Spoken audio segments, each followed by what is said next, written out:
पुत्र, हमसे वादा करो कि तुम इस छल जाल को राजमहल से निकाल फेंकोगे। ये कहानी है सुंदरपुर नामक राज्य की, जहाँ राजा विक्रम निवास करते थे। वेद उनका ही पोता था। राजा विक्रम ने अपनी तलवार से कई लोगों को हराया और कई राज्यों पर अपनी जीत हासिल की, लेकिन वो जानते थे कि तलवार जो उनके पास है न जाने कितनी मौतों का कारण बनी है। और यही बात वो वेद को समझाते समझाते इस दुनिया से चले गए और अब वो तलवार वेद के हाथों में थी। और ऐसे ही एक दिन, वेद, चलो बेटा, खाना खा लो। माँ, मुझे भी दादाजी की तरह बनना है। हाँ बेटा, तुम अपने दादाजी की तरह ही बनना। हाँ माँ, इसलिए मैंने दादाजी की तलवार अपने पास रख ली है। अब मैं भी इस तलवार के साथ उनकी तरह बन जाऊंगा। नहीं बेटा, तुम्हारे दादाजी ने मुझसे ये वादा लिया है कि तुम तलवार को अपने पास नहीं रखोगे। चलो, अब बहुत हो गया बचपना, ये तलवार मुझे दे दो। नहीं माँ, मैं तलवार किसी को नहीं दूंगा। मैं दादाजी की तलवार को अपने पास ही रखूंगा। नहीं बेटा, तुम तलवार से दादाजी की तरह नहीं बन सकते। दादाजी की तरह बनने के लिए तुम्हें उन्हीं की तरह सोच रखनी होगी, तुम्हें उनकी तरह मेहनत करनी होगी, तब जाकर तुम अपने दादाजी की तरह बन पाओगे।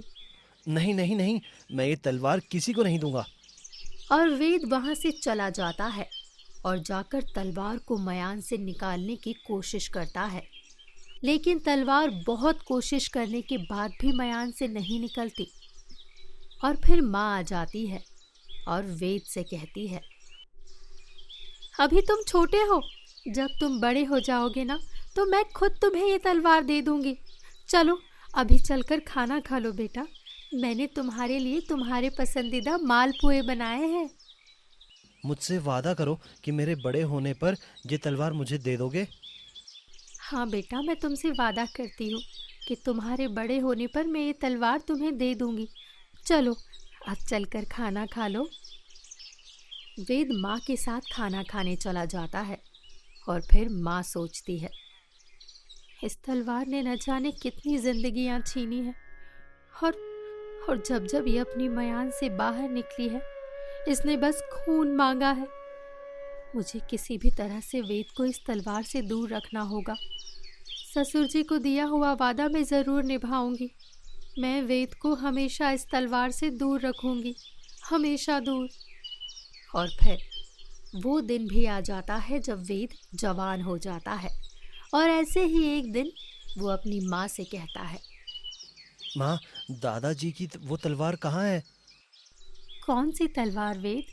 वही तलवार जो दादाजी मरते वक्त मुझे देकर गए थे। बेटा, वो मरते वक्त तुम्हें ये बोलकर गए थे कि तुम उस तलवार को कभी मत निकालना। वो तलवार खून मांगती है वेद। माँ, उस तलवार से दादाजी ने ना जाने कितने युद्ध जीते और पिताजी ने ना जाने कितने युद्ध जीते, लेकिन पिताजी आज इस दुनिया में नहीं है, क्योंकि उस दिन उस युद्ध पर वो तलवार लेकर नहीं गए थे। और मैं ये कभी नहीं भूल सकता। ये तलवार हमारे परिवार की रक्षक है। माँ, मैं उसे लेकर रहूँगा। नहीं वेद, वो तलवार रक्षक तो हो सकती है, लेकिन उसने न जाने कितनी ही जिंदगियां छीनी है। उसने न जाने कितनी ही जिंदगियां लेकर खून पिया है और मयान से निकलने के बाद वो सिर्फ और सिर्फ खून मांगती है। मैं कुछ नहीं जानता माँ, मुझे वो तलवार चाहिए। आप मुझे बताइए, आपने वो तलवार कहाँ रखी है? अगर तुम्हें अपनी माँ चाहिए तो तुम उस तलवार के बारे में कभी बात नहीं करोगे। क्यों माँ? आखिर क्यों? मुझे अपनी ही तलवार नहीं मिलती? आखिर मैं भी एक योद्धा हूँ। अब फैसला तुम्हारा है, तुम्हें ये तलवार चाहिए या अपनी माँ? और वेद जाकर अपनी माँ, तुम ही तो मेरी अपनी हो, तुम्हारे सिवा मेरा है ही कौन? मुझे वो तलवार नहीं चाहिए। और फिर निर्मला देवी वेद को अपने गले से लगा लेती है। और फिर कुछ दिन बाद पुत्र वेद, मैं कुछ दिनों के लिए आश्रम जा रही हूँ, पितामह की सेवा के लिए। पीछे से तुम अपना ध्यान रखना और मैं जल्दी ही वापस आ जाऊंगी। ठीक है माँ, आप आराम से जाइए, मेरी चिंता बिल्कुल मत कीजिए। निर्मला देवी के आश्रम जाते ही वेद राजमहल में उस तलवार की खोज करता है। तभी एक सैनिक, राजकुमार, आप किसी चीज़ की खोज कर रहे हैं, आप मुझे बता दीजिए, मैं आपके लिए वो ढूंढ लूँगा। जब मुझे आपकी ज़रूरत लगेगी तो मैं आपको खुद बुला लूँगा। अभी आप जाइए यहाँ से। राजकुमार वेद तहखाने की ओर बढ़ जाता है और वहां एक लाल कलर के संदूक में उस तलवार को खोजता है। राजकुमार वेद उस बड़े से संदूक को खोलता है और जैसे ही वो संदूक खोलता है, तलवार राजकुमार के सामने होती है। वो जल्दी से उस तलवार को उठा लेता है और उस तलवार को उठाकर तुरंत ही उसे मयान से बाहर निकाल लेता है। जैसे ही राजकुमार उस तलवार को बाहर निकालता है, उस तलवार से राजकुमार के हाथों में चोट लग जाती है और तहखाने में खून ही खून होता है। उसके बाद राजकुमार तुरंत उस तलवार को मयान में डाल देते हैं और छुपाकर अपने कक्ष में ले जाते हैं। अपने कक्ष में ले जाकर राजकुमार उस तलवार को फिर मयान से बाहर निकालते हैं। राजकुमार उस तलवार को देखते ही रहते हैं। वो चमचमाती हुई इस तरह दिख रही थी जैसे कोई चंडिका हो, जैसे वो न जाने अभी कितनों का नरसंहार कर देगी। और राजकुमार ये सब देख बहुत उत्साहित हो रहे थे और अपने कमरे में वो तलवार को छुपा देते हैं। थोड़े ही दिन बाद निर्मला देवी आश्रम से वापस लौट आती है। वेद, वेद कहाँ हो तुम? आप आ गई, कैसा रहा आश्रम में? बहुत अच्छा लगा, इतने दिन भक्ति करके मन रम सा गया था। और ये आपके हाथों में चोट कैसे लगी वेद? ये निशान तो किसी तलवार के लगते हैं। ये निशान कुछ नहीं, हम ज़रा तलवारबाजी का अभ्यास कर रहे थे, बस उसी में हमें लग गया। हम 2 दिनों के लिए बाहर क्या गए, आपने अपने हाथों से खून निकाल लिया। माँ, हम योद्धा हैं, ये बस एक छोटी मोटी चोट है, आप इसकी फिक्र ना करें। माँ, हमें आपसे एक बात पूछनी है। हाँ वेद, बोलिए। माँ, आपसे ये पूछना चाहते हैं कि दादाजी की वो तलवार, आखिर उसे लेने के लिए हमें दादाजी और आप हमेशा मना क्यों करते थे? क्या उसके पीछे कोई खास वजह थी? बस यही समझ लो कि कोई खास वजह थी। हम जानना चाहते हैं कि आखिर क्या थी वो वजह। बस इतना जान लो कि वो कोई साधारण तलवार नहीं थी, वो एक खूंखार तलवार है। जब जब भी वो अपनी मयान से बाहर निकली है, उसने रक्त पिया है। इसलिए तुम्हारे दादाजी वो तलवार तुम तक कभी नहीं पहुंचने देना चाहते थे। लेकिन माँ, उस तलवार से दादाजी और पिताजी ने ना जाने कितने युद्ध जीते हैं, तो वो तो हमारे लिए बहुत अच्छी हुई ना। नहीं पुत्र, तुम नहीं समझोगे। वो एक हथियार है, वो एक काल है। तुम्हें ये बात समझनी होगी। और तुम क्यों उस तलवार के बारे में बात कर रहे हो? ठीक है माँ, अब हम इस बारे में बात नहीं करेंगे, आप जाइए और आराम कीजिए। लेकिन वेद उस तलवार के प्रति बहुत आकर्षित होता है और बार बार जाकर उस तलवार को मयान से बाहर निकाल। चमचमाती हुई तलवार जैसे अभी किसी का रक्त पी लेगी, इस तरह से नजर आती थी। और वेद बार बार उस तलवार को निहारता रहता है। और फिर एक दिन राज्यसभा में, राजकुमार वेद की जय हो। राजकुमार वेद, पड़ोसी राज्य ने हमारी सेना पर हमला कर दिया है, हमारी सीमा पर अपना कब्जा भी जमा दिया है। क्या? ये क्या कह रहे हैं आप? क्या राजा रुद्रनाथ ऐसा कैसे कर सकते हैं, जबकि उन्हें पता है कि अभी वेद का राज्य अभिषेक भी बाकी है। माँ, भले ही हम अभी राजा ना बने हों, लेकिन हम हैं तो इस राज्य के राजा ही ना। हम पड़ोसी राज्य को युद्ध की चेतावनी देते हैं। वेद, हम कोई युद्ध नहीं चाहते। नहीं माँ, अब युद्ध तो होकर ही रहेगा। सैनिक, जाओ और जाकर राजा रुद्रनाथ को हमारा संदेश भिजवा दो। पुत्र, पहले तुम्हारा राज्य अभिषेक तो होने दो। नहीं माँ, राज्य को हमारी अभी ज़रूरत है और हम अपने कर्तव्य का पालन करेंगे।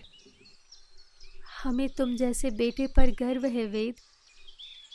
और वेद अपनी दादाजी की उसी तलवार को लेकर युद्ध करने चला जाता है और वेद बहुत ही कम उम्र में इस युद्ध को जीत जाता है। राज्य में वेद का जोर शोर से स्वागत होता है और अब बाकी राज्य भी सुंदरपुर राज्य की सीमा में घुसने के बारे में कभी नहीं सोचते। हमारे राजकुमार बिल्कुल अपने दादाजी और पिताजी की तरह होनहार है। इतनी छोटी उम्र में इतना बड़ा युद्ध जीत लिया। मुझे तो लगता है ये सब उस तलवार का कमाल है। नहीं नहीं, उस तलवार को तो अब राजमहल से कहीं दूर जंगल में दफन कर दिया गया है। पता नहीं इतनी छोटी सी सेना ने इतना बड़ा युद्ध कैसे जीत लिया। हमारे राजकुमार की वजह से, और क्या। युद्ध कोई बच्चों का खेल नहीं, जरूर उसके पीछे कोई कहानी है। तुम भी अजीब आदमी हो, अपने राज्य के जीत जाने पर भी खुश नहीं हो रहे। मैं तो चलता हूँ भाई। तभी राजमहल में राजकुमार वेद, आपको महारानी ने बुलाया है। माँ से कहिए हम अभी आते हैं। राजकुमार वेद महारानी निर्मला देवी से मिलने उनके कक्ष में जाते हैं। माँ, आपने हमें बुलाया? हाँ पुत्र, आपसे कुछ सवाल करने हैं। जी माँ, कहिए। क्या आपने तहखाने का ताला खोला? नहीं माँ। वेद, सच कहिए। हाँ माँ। वो हत्यारन तलवार तुम्हारे पास है? माँ, आप ऐसा क्यों बोल रही हैं? तुम्हें मैंने आगाह किया था कि तुम उस तलवार को हाथ मत लगाना। तुमने हमारी बात क्यों नहीं सुनी वेद? क्योंकि माँ, हमें उस तलवार की ज़रूरत थी। पुत्र, तुम समझते क्यों नहीं? वो जब जब अपनी मयान से बाहर निकली है, उसने दूसरों के साथ अपनों का भी रक्त पिया है। माँ, आप ये कैसी बातें कर रही हैं? ऐसा कुछ नहीं होगा माँ, आप चिंता मत कीजिए। तभी वेद देखता है कि माँ पर दूसरे राज्य का कोई बहरूपिया वार करने वाला है, जो कि राजकुमार को मारने की फिराक में था। राजकुमार उस पर अपनी तलवार निकालकर वार करने ही वाला होता है कि तभी वो हट जाता है और माँ उस खूनी तलवार की चपेट में आ जाती है। माँ, माँ, ये आपको क्या हो गया? हाँ, मैंने कहा था ना वेद कि ये तलवार खून मांगती है। तुमने हमारी बात क्यों नहीं सुनी? आह! माँ, आपको कुछ नहीं हो सकता। सिपाहियों, जल्दी राजवेद को बुलाइए। बेटा, अब कुछ नहीं हो सकता। तुम्हारी दादी भी इसी तरह तुम्हारे दादा के हाथों से इसी तलवार से मारी गई थी। और तुम्हारे पिता? माँ, हमारे पिता, उन्हें क्या हुआ था माँ? वो भी इसी तलवार से हमारे हाथों मारे गए थे। यही इस तलवार का रहस्य था। इसलिए मैं और तुम्हारे दादा कभी तुम्हें ये तलवार नहीं देना चाहते थे।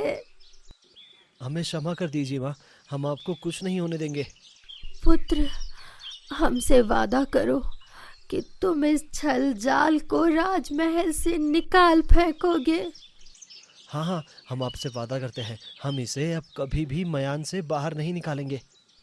और फिर कुछ ही देर में महारानी निर्मला देवी की मृत्यु हो जाती है और राजकुमार वेद इस तलवार को दूर नदी में बहा देते हैं।